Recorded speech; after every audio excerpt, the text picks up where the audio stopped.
ओम शांति। आज 24 नवंबर 2023। आज की श्रीवाणी की मुख्य पंक्तियां हैं। मीठे बच्चे, तुम्हारी सच्ची बात का तीर तब लगेगा जब दिल में सच्चाई सफाई होगी। तुम्हारी सच्ची बात का तीर तब लगेगा जब दिल में सच्चाई सफाई होगी। तुम्हें सत्य बाप का संग मिला है, इसलिए सच्चे बनो। प्रश्न है, तुम सब स्टूडेंट हो, तुम्हें किस बात का ख्याल रखना जरूरी है? उत्तर है, कभी भी कोई गलती हो तो सच बोलना है। सच बोलने से ही उन्नति होगी। तुम्हें अपनी सेवा दूसरों से नहीं लेनी है। अगर यहाँ सेवा लेंगे तो वहाँ करनी पड़ेगी। तुम स्टूडेंट अच्छी तरह से पढ़कर दूसरों को पढ़ाओ तो बाप भी खुश होगा। बाप प्यार का सागर है। उनका प्यार ही ये है जो तुम बच्चों को पढ़ाकर ऊंच मर्तबा दिलाते हैं। गीत है, किसने ये सब खेल रचाया। ओम शांति। आजकल समाचार आते हैं कि हम गीता जयंती मना रहे हैं। अब गीता को जन्म किसने दिया है, ये है टॉपिक। जयंती कहते हैं तो जरूर जन्म भी हुआ ना। उनको जब कहते हैं श्रीमद् भगवत गीता जयंती तो जरूर उनको जन्म देने वाला भी चाहिए ना। सब कहते हैं श्री कृष्ण भगवान वाच, तो फिर श्री कृष्ण पहले आता, गीता पीछे हो जाती। अब गीता का रचयिता जरूर चाहिए। अगर श्री कृष्ण को कहते तो पहले श्री कृष्ण पीछे गीता आनी चाहिए। परंतु श्री कृष्ण छोटा बच्चा था, वह गीता सुना न सके। ये सिद्ध करना होगा कि गीता को जन्म देने वाला कौन, ये है कोई बात। श्री कृष्ण तो माता के गर्भ से जन्म लेता है। वह तो सतयुग का प्रिंस है। उसने स्वयं प्रिंस का पद पाया है गीता द्वारा राजयोग सीखकर। अब गीता को जन्म देने वाला कौन, परमपिता परमात्मा शिव या श्री कृष्ण? श्री कृष्ण को वास्तव में त्रिलोकीनाथ त्रिकालदर्शी भी नहीं कह सकते। त्रिलोकीनाथ त्रिकालदर्शी एक को ही कहेंगे। त्रिलोकीनाथ माना तीनों लोकों पर राज्य करना है। मूल, सूक्ष्म, स्थूल, इन तीनों को कहा जाता है त्रिलोकी। इनको जानने वाला त्रिलोकीनाथ त्रिकालदर्शी परमपिता परमात्मा शिव है। ये महिमा उनकी है ना कि श्री कृष्ण की। श्री कृष्ण की महिमा है 16 कला संपूर्ण सर्वगुण संपन्न। उनकी भेंट करते हैं चंद्रमा से। परमात्मा की भेंट चंद्रमा से नहीं करेंगे। उनका कर्तव्य ही अलग है। वह है गीता को जन्म देने वाला रचयिता। गीता के ज्ञान व राजयोग से ही देवताएं क्रिएट होते हैं। मनुष्य को देवता बनाने के लिए बाप को आकर नॉलेज देनी पड़ती है। अब ये समझाने देने वाला बड़े ही होशियार ब्रह्मा कुमार कुमारियां चाहिए। सभी एक जैसा समझा नहीं सकते। बच्चियां भी तो सब नंबरवार हैं। टॉपिक भी ऐसी रखी जाए कि श्रीमद् भगवत गीता को जन्म किसने दिया। इसके लिए कॉन्ट्रास्ट समझाना है। भगवान तो एक ही है, परमपिता परमात्मा शिव। उस ज्ञान सागर द्वारा ज्ञान सुनकर श्री कृष्ण ने ये पद पाया था। सहज राजयोग से ये पद कैसे पाया, ये समझाने देनी पड़े। ब्रह्मा द्वारा ही पहले बाप ब्राह्मण रचते हैं। सभी वेदों शास्त्रों का सार सुनाते हैं। ब्रह्मा के साथ ब्रह्मा मुख वंशावली भी चाहिए। ब्रह्मा को ही त्रिकालदर्शी पने का ज्ञान मिलता है। त्रिलोकी अर्थात तीनों लोकों का भी ज्ञान मिलता है। तीनों काल आदि मध्य अंत को मिलाकर कहा जाता है। और तीनों लोक अर्थात मूल, सूक्ष्म और स्थूल वतन। ये अक्षर याद करने हैं। बहुत बच्चे भूल जाते हैं। भुलाया है देह अहंकार रूपी माया ने। तो गीता का रचयिता परमपिता परमात्मा शिव है, न कि श्री कृष्ण। परमपिता परमात्मा ही त्रिकालदर्शी तथा त्रिलोकीनाथ है। श्री कृष्ण में व लक्ष्मी नारायण में ये नॉलेज है ही नहीं। हाँ, जिन्होंने ये नॉलेज बाप से पाई वह विश्व के मालिक बन गए। जब सदगति मिल गई फिर ये नॉलेज बुद्धि से गुम हो जाती है। सबका सदगति दाता वह एक ही है। वह पुनर्जन्म लेने वाला नहीं है। पुनर्जन्म शुरू हुआ सतयुग आदि से। कलयुग अंत तक 84 जन्म लेते हैं, ये समझानी देनी पड़ती है। सब तो 84 जन्म नहीं लेते। जिसने ये गीता लिखी उसको त्रिकालदर्शी नहीं कहेंगे। पहले ही लिखा कि श्री कृष्ण भगवान वाच, ये एकदम रॉन्ग है। रॉन्ग भी होना ही है जरूर। जब सब शास्त्र रॉन्ग हो तभी बाप आकर राइट सुनाई। बरोबर ब्रह्मा द्वारा वेदों शास्त्रों का सच्चा सार सुनाते हैं, इसलिए उन्हें सत कहा जाता है।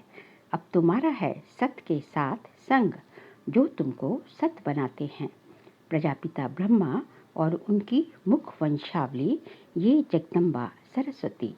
प्रजापिता ब्रह्मा के सभी बच्चे आपस में भाई बहन ठहरे। कहाँ भी मंदिरों में जाकर भाषण करना चाहिए। घूमने फिरने भी वहाँ बहुत आते हैं। एक को समझाया तो सत्संग लग जाएगा। शमशान में भी जाना चाहिए, वहाँ मनुष्यों का वैराग्य होता है। परंतु बाबा कहते मेरे भक्तों को समझाने से वह फट से समझेंगे। तो शिव बाबा के मंदिर लक्ष्मी नारायण के मंदिर में जाना पड़े।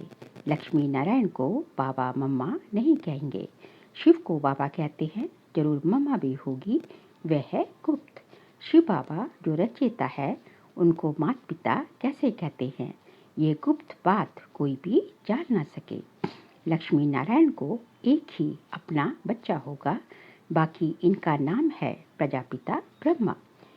विष्णु और शंकर को ऊंच नहीं रखते, ऊंच त्रिमूर्ति ब्रह्मा को रखते हैं। जैसे रचता शिव परमात्मा को कहते, ऐसे ही ब्रह्मा को भी रचता कहा जाता है। वह तो अविनाशी है ही। रचता अक्षर कहेंगे तो पूछेंगे कैसे रचा, वह तो रचता है ही, बाकी रचना होती है ब्रह्मा द्वारा।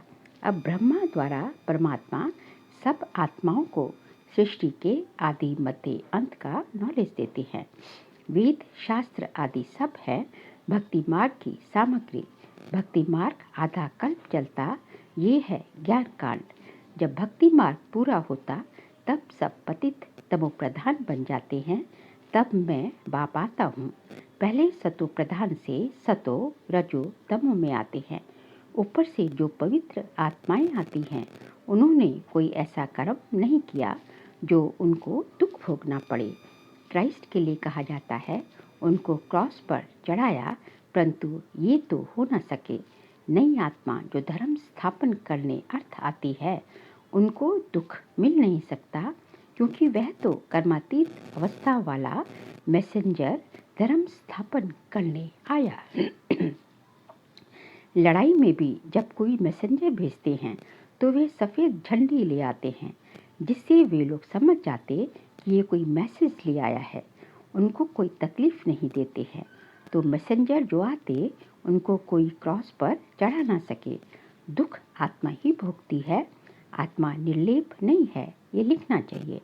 आत्मा को निर्लेप कहना रॉन्ग है। ये किसने कहा? शिव भगवान वाच। ये पॉइंट तुमको नोट करनी चाहिए। लिखने के लिए बड़ी ही विशाल बुद्धि चाहिए। समझो, प्रदर्शनी में क्रिश्चियन लोग आते हैं तो उनको भी बता सकते हैं कि क्राइस्ट की सोल को क्रॉस पर नहीं चढ़ाया गया, बाकी जिसमें उसने प्रवेश किया उस आत्मा को दुख हुआ। तो ऐसी बातें सुनकर वंडर खाएंगे। उस पवित्र आत्मा ने आकर धर्म स्थापन किया गॉडफादर के डायरेक्शन अनुसार। ये भी ड्रामा को भी कई लोग समझते हैं, परंतु उसके आदि मध्य अंत को नहीं जानते। ऐसी बातें सुन वह लोग कुछ समझने की कोशिश करते। कृष्ण को भी कोई गाली दे ना सके। बरोबर गालियाँ अभी ही मिल रही है। किसको? शिव बाबा को नहीं, इस साकार को, मतलब ब्रह्मा को। टीचर तो बाबा है प्योर सोल, और ये है इम्प्योर जो प्योर बन रहा है। ब्रह्मा इम्प्योर है ना, तो ब्रह्मा तो अभी स्टूडेंट है जो प्योर बन रहे थे। जो समझ गए हैं वह बीत नहीं करेंगे, नहीं तो समझेंगे कि ये तो सिखाया हुआ है। फिर वह बात कोई को जचती नहीं, तीर नहीं लगता। सच्चाई सफाई बहुत चाहिए। जो खुद विकारी होगा वह औरों को कहे कि काम महाशत्रु है तो तीर लग ना सके। जैसे पंडित का मिसाल राम राम कहने से नदी व सागर पार कर जाएंगे, ये अभी की बात है। शिव बाबा कहते हैं, मुझे याद करने से तुम इस विशेष सागर से पार हो जाओगे। कौन सा सागर, ये पंडित नहीं जानते। वैशाल्य से शिवालय में चले जाएंगे। बड़ी अच्छी रीति से श्रीमत पर चलना है। कहते हैं ना कि बाबा चाहे प्यार करो चाहे ठुकराओ। यहाँ तो सिर्फ समझाने दी जाती है तो भी कई मुर्दे बन जाते हैं। बच्चों को तो लिखना पढ़ना पड़ता है।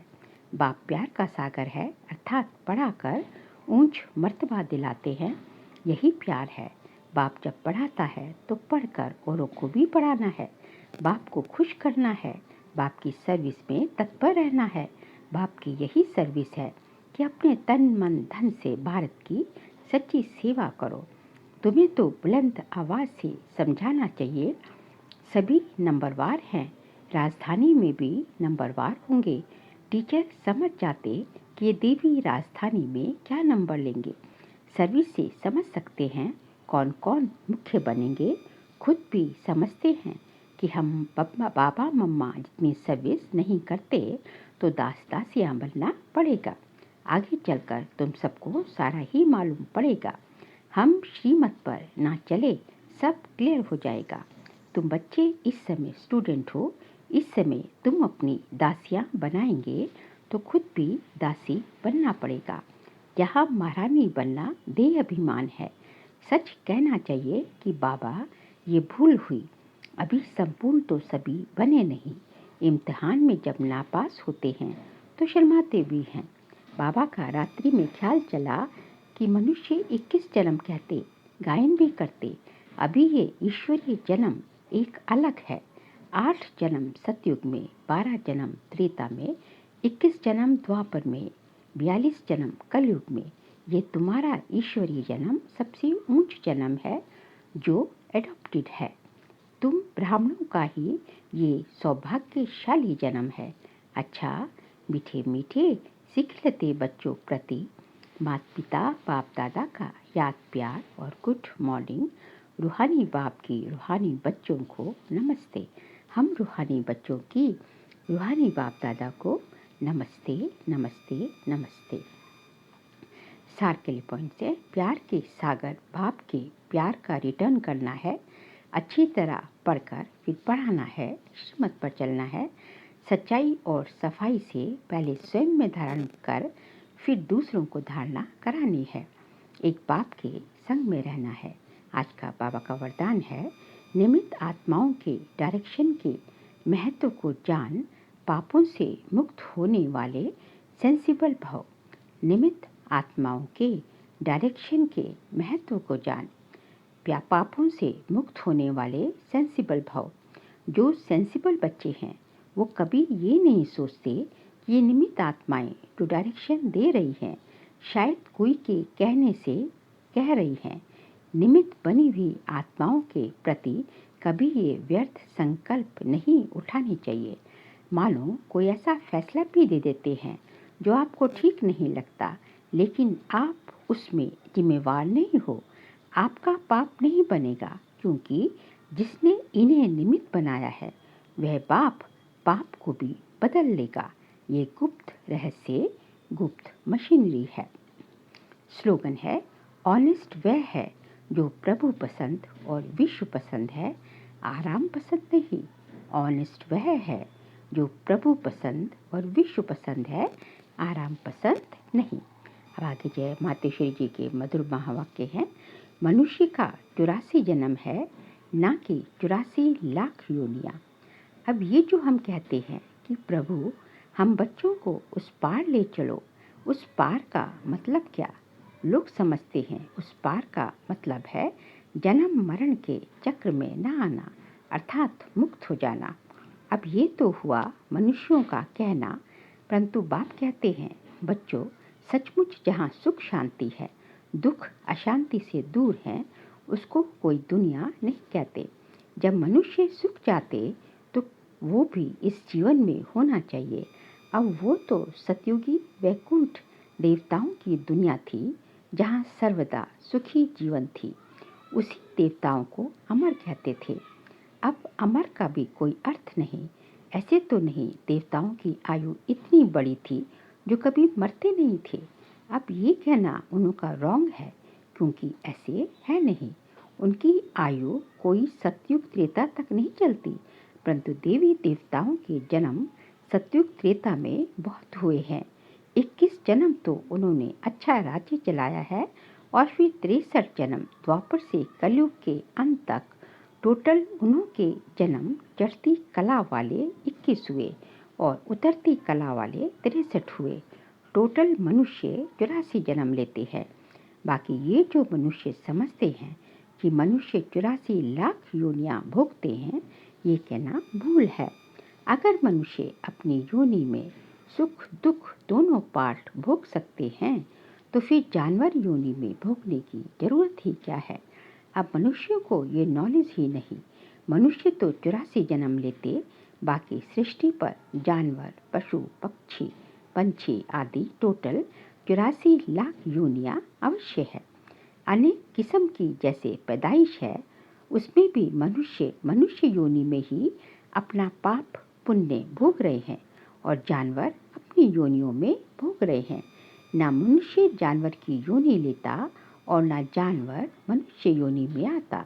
मनुष्य को अपनी योनि में भोगनी पड़ती है, तो दुख सुख की महसूसता आती है। ऐसे ही जानवर को भी अपनी योनि में सुख दुख भोगना है, मगर उन्होंने ये बुद्धि नहीं कि ये भोगना किस कर्म से हुई है। उन्होंने भोगना को भी मनुष्य फील करता है, क्योंकि मनुष्य है बुद्धिवान विवेकशील है ना। बाकी ऐसे नहीं मनुष्य कोई 84 लाख योनियां भोगते हैं। जैसे देखो, गुरु नानक साहब ने ऐसे महावाक्य उच्चारण किए हैं, अंतकाल में जो पुत्रे सिमरे, ऐसी चिंता में जो मरे, सुअर की योनि में बल बल उतरे। परंतु इस कहने का मतलब ये नहीं कि मनुष्य कोई सुअर की योनि लेता, परंतु सुअर का मतलब ये है कि मनुष्यों का कार्य भी ऐसा होता जैसे जानवरों का कार्य होता है। बाकी ऐसे नहीं कि मनुष्य कोई जानवर बनते हैं। अब ये तो मनुष्यों को डराने के लिए शिक्षा देते हैं, तो अपने को इस संगम समय पर अपनी जीवन को पलटाए पापात्मा से पुण्यात्मा बनना है। अच्छा, ओम शांति।